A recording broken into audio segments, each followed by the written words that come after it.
제4공화국입니다. 이 제4공화국을 똑같은 박정희 정권이지만 유신이라고 하는 새로운 헌법을 만들어서 우리 인권과 민주주의는 극도로 억압되죠. 그래서 새로운 공화국으로 제4공화국이라고 하는 명칭을 붙이게 되었습니다. 우선 유신 헌법을 제정해서 이 법에 의해서 4공화국이 전개되는데 유신을 선포한 것이 1972년 10월입니다. 유신을 선포하죠. 국회를 해산하고 오늘날 이런 일이 있을 수가 있겠는가를 여러분들이 잠깐 생각해 주시기 바랍니다. 국회를 해산시켜버려요.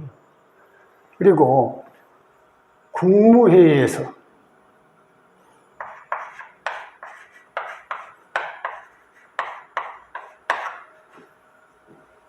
의결하죠. 그리고 국민 투표로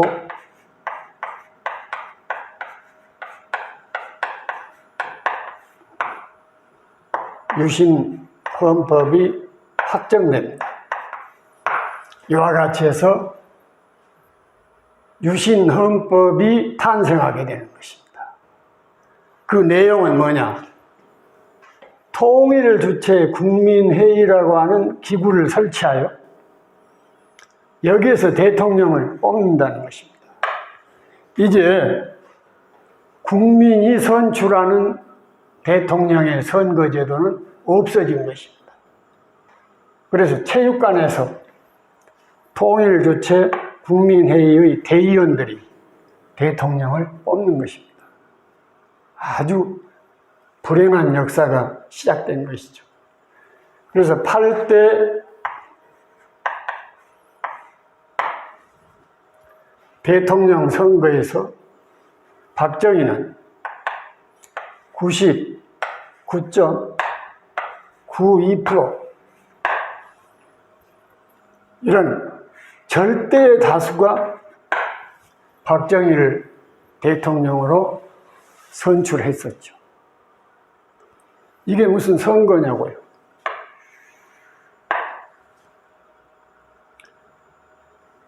부대는 어떠했느냐. 이게 더합니다. 부대는 99.98이죠. 이와 같은 대통령의 선출 제도가 만들어진 것이 바로 유신헌법이다. 또 하나는 대통령이 모든 권력을 장악한 것이 3권을 다 장악했었다는 것입니다. 어떻게 장악했는가 봅시다. 모든 권력을 다 장악해버린 것입니다. 우선 입법부를 보면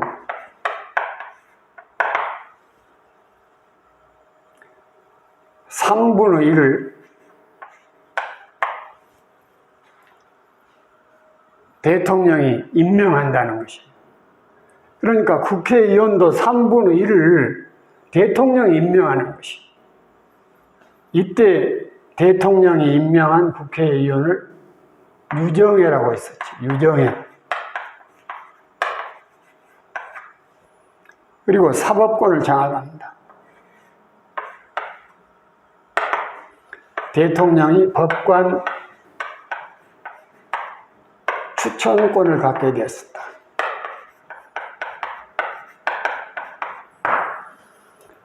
이러한 내용이 바로 유신헌법이다. 그래서 두말할 필요도 없이 이 유신에 대한 저항이 일어나게 되었고 여기에 박 정권은 탄압을 하게 되죠. 그 저항은 주로 대학생과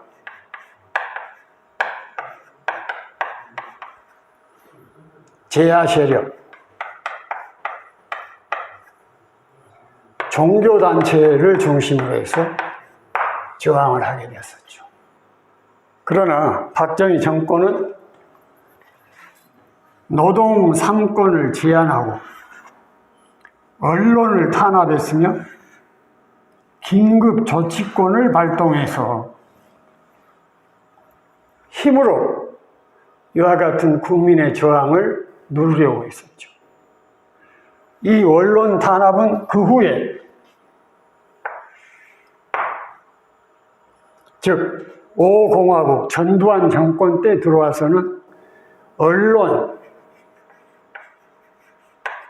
통폐합이라고 하는 극도의 탄압을 겪게 됐었죠. 그런 이후에 언론들은 완전히 군사정권에 고개를 숙이고 군사정권과 한 통속이 되어버리는 그런 현상들이 일어납니다. 이런 영향이 오늘날까지도 계속되고 있는 것이죠. 자, 그러면은 또 하나의 탄압 수단을 보면은 처음에는 군인들이 국민들을 탄압했었고, 그 다음에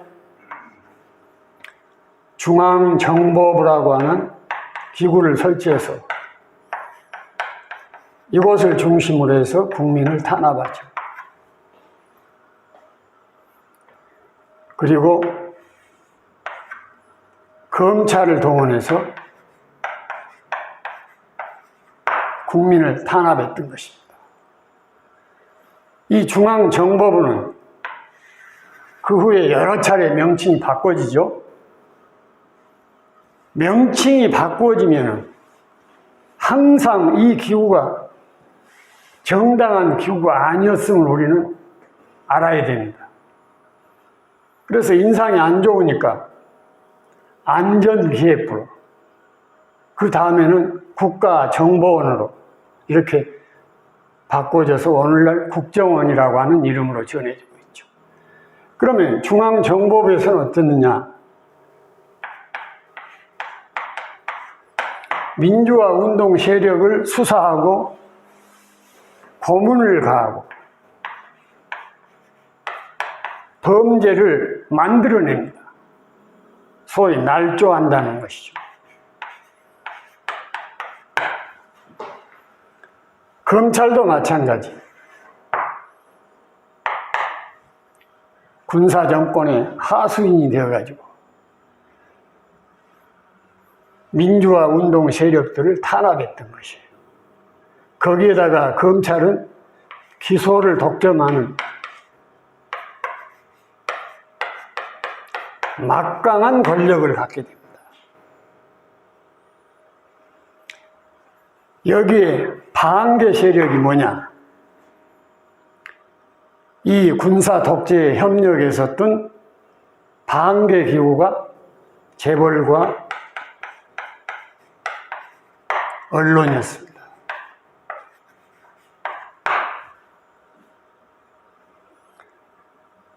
그래서 그 후에 문재인 정권이 들어서면서 이 악랄한 중앙정보부와 검찰에 대해서 개혁을 단행하죠. 우선 중앙정보부는 국내 사찰팀, 국내 정보팀을 아예 없애버립니다. 그리고 검찰 개혁을 단행하는 것이죠. 검찰 개혁은 조국이라고 하는 분을 축으로 해서 검찰 개혁을 단행했는데, 여기에서 검찰이 문재인 정부에 대해서 반발하고 나섰죠. 그들의 반발은 참으로 엄청납니다. 우선 조국에 대하여 장관에 임명되기 직전에 기소합니다. 그리고 70여 차례에 대한 압수수색을 실시하죠. 여기에 비해서 시민단체에서 나경원에 대해서 고소와 고발이 이루어졌는데 나경원에 대해서는 기소도 하지 않습니다. 기소 자체가 없어요. 이렇게 불공평한 검찰의 행태가 나타나게 됩니다. 뿐만 아니라 검찰의 수장인 윤석열이는 언론사의 사주들과 만나고 다녔었죠. 조선일보 사장과 만났었죠. 중앙일보 사장과 만났었죠. 자, 이런 문제점들을 국회에서 지적을 하자 만난 것을 말해줄 수 없다는 것이 이런 식으로 해서 검찰의 저항이 있게 됩니다. 뿐만 아닙니다. 이 검찰총장의 한 패라고 할 수 있는 한동훈이가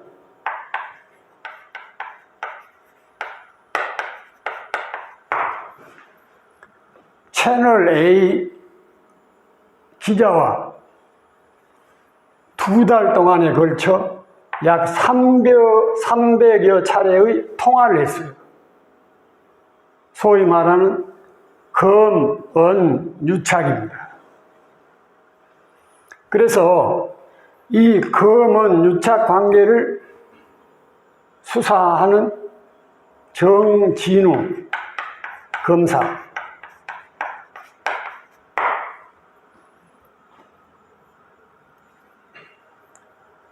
정진웅 검사는 한동훈으로부터 그 문제의 휴대폰을 압수하려고 했어요. 그러자 한동훈이가 내놓지 않고 문제가 되어가지고 서로 몸싸움이 붙었던 것이죠. 그래서 오히려 정진웅 검사는 독직 폭행으로 기소된 상태입니다. 이와 같은 검찰 조직이다. 자, 우리는 이 분야에 대해서 넓게 연구하고 공부해야 됩니다. 자, 그러면 이와 같은 중앙정보부와 검찰이 어떻게 민주주의 세력을 탄압했는가 하는 사건들이 수도 없이 많지만 그 중에 몇 가지 방법, 사건만을 여기 열거해 보려고 합니다. 자, 먼저 장준하 사건입니다. 장준하 피살 사건이죠. 장준하 씨가 포천에 있는 약사암 계곡에서 떨어져서 죽습니다. 이것을 중앙정보부에서 발표하기를 장준하가 실족사했다 이렇게 발표합니다. 그리고 시체도 장준하의 죽음도 중앙정보부에서 마음대로 매장시켜버렸어요. 그것이 이제 민주주의가 어느 정도 달성한 먼 후에 이 시체를 부검해 본 결과 망치로 머리를 맞아가지고 머리가 함몰되어서 죽었다고 하는 것이 발표됩니다. 그러니까 쉽게 말하면 중앙정보부에서는 장준하가 포천에 있는 약사암 계곡에 있는 절벽에서 실족사에서 떨어져 죽었다 이렇게 발표했는데 실은 그게 아니고 머리가 망치로 맞아서 함몰되어가지고 계곡에 떨어져 죽었다. 이 실족사라고 하는 게 말이 되는 일입니까? 자, 장준하는 독립군 장교였습니다. 만주에서. 박정희는 그때 일본군 장교였어요. 장교라고 하는 게 그렇게 쉽게 얻어지는 것이 아닙니다. 제가 직접 장교 훈련 코스를 밟았기 때문에 이런 훈련 과정을 밟은 자가 실족사 할 리가 없다는 것입니다. 인혁당이란 뭐냐? 도예중이라고 하는 분을 이시로 해서 8명이 공산주의자로 몰려가지고 사형을 받죠. 그래서 18시간 만에 사형을 집행해버립니다. 이게 인혁당 사건이에요. 이때 사형 선고를 받은 한 사람이 판사에게 사형 선고를 받자 판사님 영광입니다. 이렇게 말하면서 사형을 받아들였어요. 이 말에 법정에 있던 사람들이 모두 통곡에 들어가게 돼요. 그 다음에 김학의 사건. 김학의라고 하는 법무부 차관이죠. 사람이 산속에 별장으로 유부녀들을 불러다가 희롱하고 성폭행한 사건이죠. 그것도 아주 난잡한 방법으로. 이게 김학의 사건입니다. 이 사건은 경찰에서 검찰에 기소할 것을 수차례 요구했으나 모두 기소를 하지 않았습니다. 기각시켜버렸다. 그래서 이제 그 중대한 범죄가 임기가 공소시효가 다 되어서 처벌할 수 없게 되었고 마지막 조그마한 범죄가 남아서 이제 수사를 할 수 있게 되었는데 그 수사를 도피하기 위하여 외국으로 도망가려다가 마스크 쓰고 모자 쓰고 변장을 하고 또 자기와 비슷한 사람을 내세워서 혼란시키고 교란시킨 다음에 외국으로 도망하려고 한 것을 잡아냈었죠. 그러자 오늘날 검찰은 어떠냐? 옛날에 기소를 하지 아니했던 것은 고사하고 이 김학의를 잡아내게 된 법적 절차가 문제가 있다 해서 이것이 지금 문제 삼고 있습니다. 여러분 한번 생각을 해 보십시오.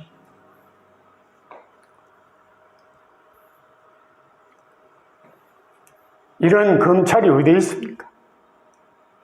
자, 총풍은 뭐냐?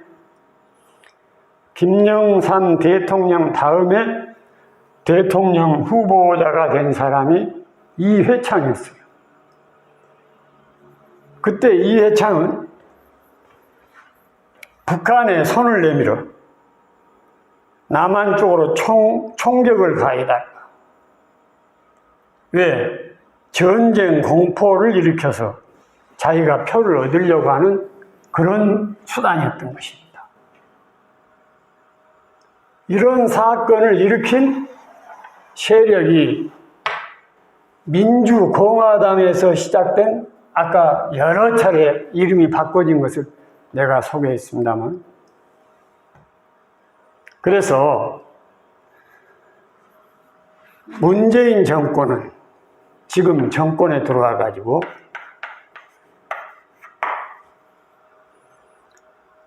중앙정보부와 검찰 개혁을 단행해 나가고 있습니다. 우리 국민이 협조해야 될 문제라고 봅니다. 그 다음에 제4공화국 박정희는 마침내 김영삼 총재를 제명시킵니다. 그래서 부산과 마산에서 항쟁이 그러다가 마침내 박정희는 1979년 10월 26일이죠. 시해됩니다.